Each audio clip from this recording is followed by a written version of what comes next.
কেটে গিয়েছে 18টা দিন। আরজিকর কাণ্ডে ন্যায় বিচারের দাবিতে লাগাতার চলছে প্রতিবাদ। এরই মধ্যে সোমবার সামনে এসেছে ঘটনার ঠিক পরের সেই অভিশপ্ত সেমিনার হলের এক ভিডিও। ভাইরাল হওয়া সেই ভিডিওয় দেখা গিয়েছে একাধিক বহিরাগতকেও, যার মধ্যে অনেকেই সন্দীপ ঘোষ ঘনিষ্ঠ বলেই পরিচিত। ঘটনায় পুলিশের বিরুদ্ধে চরম উদাসীনতার অভিযোগ উঠেছে। অবশেষে এরই পরিপ্রেক্ষিতে লালবাজারে সাংবাদিকদের মুখোমুখি হলেন কলকাতা পুলিশের ডিসি সেন্ট্রাল ইন্দিরা মুখোপাধ্যায়। এই বিষয়টি নিয়ে তার ব্যাখ্যা, সেমিনার হলটি ছিল 51 ফুটের। দেহ থেকে গোটা হলের 40 ফুট এলাকা সম্পূর্ণ ঘেরা ছিল। বাকি যে 11 ফুট জায়গা ছিল সেখানেই লোকেরা দাঁড়িয়েছিলেন বলে দাবি ডিসি সেন্ট্রালের। এমনকি অভয়ার বাবা মা চিকিৎসকরা কলকাতা পুলিশের উপস্থিতিতেই দাঁড়িয়েছিলেন। যে সমস্ত জুনিয়র ডাক্তাররা বিভিন্ন দাবি জানাচ্ছিলেন, তাদের কথাও সেই 11 ফুটের জায়গাতেই দাঁড়িয়ে শোনা হচ্ছিল বলেই পাল্টা দাবি করেছেন ডিসি সেন্ট্রাল ইন্দিরা মুখোপাধ্যায়। এই যে সেমিনার হলটা, এটা হচ্ছে গিয়ে মোটামুটি 51 ফিট আর 32 ফিট। এইখানে এই ঘরের মানে সেমিনার হলের একটা পোর্শনে কিন্তু ডেড বডি ছিল, এবং যেই ভিডিওটা ভাইরাল হয়েছে সেটা কিন্তু এই ঘরটা 40 ফিট অবধি কিন্তু পুলিশের কর্ডন অফ করা ছিল। প্রথমবার যখন ডেড বডিটা পাওয়া যায়, ওখানে হসপিটালে যেগুলো সাদা কার্টেন থাকে সেগুলো দিয়ে আমরা ওটাকে কর্ডন অফ করেছিলাম।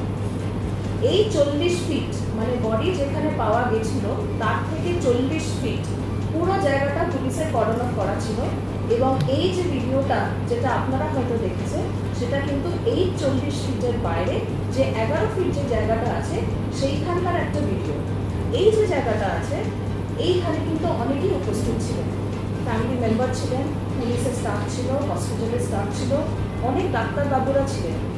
ইনফ্যাক্ট যেখানে ব্রড ডেড যখন ডিক্লেয়ার করতে হয়, আপনারা জানেন যে হচ্ছে কি ইএমও যে থাকে ওনাদেরকে ব্রড ডেড ডিক্লেয়ার করার সময় এমার্জেন্সিতে উনি কিন্তু বসেন, কিন্তু এই ক্ষেত্রে কিন্তু ওনাকেও এমার্জেন্সি থেকে আমরা কিন্তু এই জায়গাটা যেটা 11 ফিটের যে জায়গাটা যেটা ভিডিও আপনারা দেখেছেন, উনি কিন্তু এখানেই বসেছিলেন। যারা ডাক্তারবাবুরা ছিলেন, যারা স্টুডেন্ট ওখানকার পিজিটি যারা, তারা সবাই কিন্তু ওখানেই ছিলেন। তাদের মধ্যে অনেকেই কিন্তু আপনারা দেখেছেন যে ওনাদের কিছু দাবি দাবা ছিল, যেটা আপনারা হয়তো ওনারা আমাদের রিটার্নও দিয়েছিলেন, সেটা আমি আপনাদের দেখিয়ে দিচ্ছি। এই যে লেখালেখির যে পর্বটা যেখানে ওনারা লিখছেন যে হ্যাঁ এইগুলো হচ্ছে কি ওদের পয়েন্ট, সেই পয়েন্টগুলো কিন্তু এই জায়গাটা যেটা 11 ফিটের জায়গা যেটা ভিডিওটা ভাইরাল হচ্ছে এখানেই বসে কিন্তু ওনারা লিখেছেন। ওটা টাইম টু টাইম চেঞ্জও হয়েছে, সেটা আপনারা হয়তো জানেন। এই যে জায়গাটাকে বারবার বলা হচ্ছে যে এখানে কে বা কারা ছিল, ওইখানে কিন্তু আমি আবারও বলে দিচ্ছি বহিরাগত কেউ ছিল না। পুলিশ, হসপিটাল স্টাফ, ডাক্তারবাবুরা তারা ছিলেন। এবং যেটা কর্ডন অফ করা যে জায়গাটা ছিল, মানে যেটা 40 ফুটের কথা যেটা আমি বললাম, এর মধ্যে কিন্তু কোনো বহিরাগত প্রবেশ হওয়া সম্ভব নয়। ওখানে পুলিশের পুরো ফোর্স আমাদের যারা ছিল তারা পুরো লাইন করে দাঁড়িয়েছিল। এবং এই যে পোর্শনটা আছে তার মধ্যে খুব রেস্ট্রিক্টেড কিছু লোকজন কিন্তু প্রবেশ করতে পেরেছেন।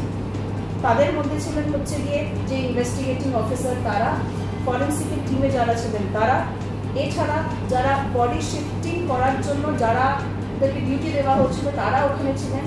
পরে ফ্যামিলি মেম্বার যারা ছিলেন, মা বাবা, ওনারাও ওখানে এসেছিলেন। এছাড়া যারা ফটোগ্রাফি এবং ভিডিওগ্রাফি যারা করছিলেন তারাও কিন্তু ওইখানে ছিলেন।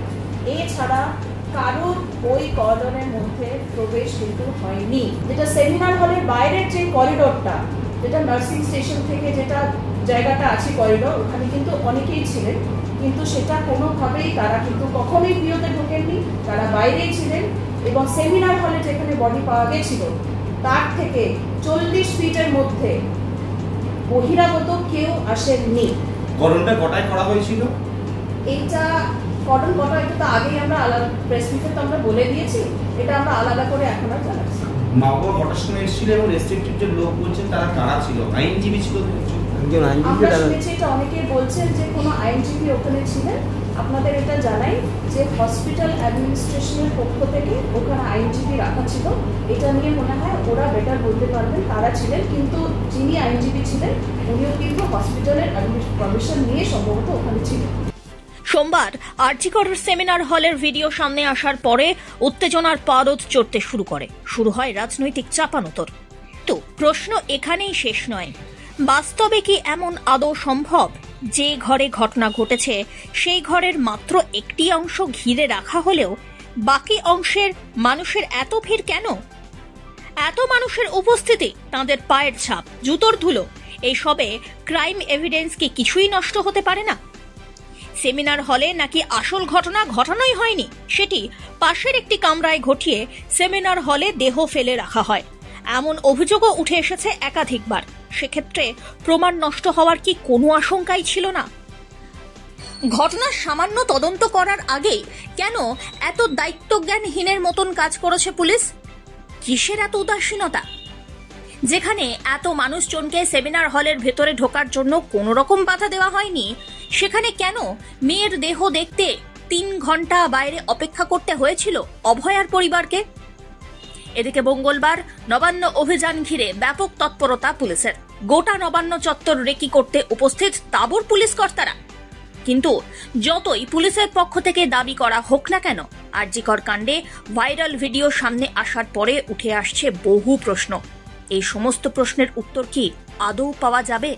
আশঙ্কাটা থেকেই যায়।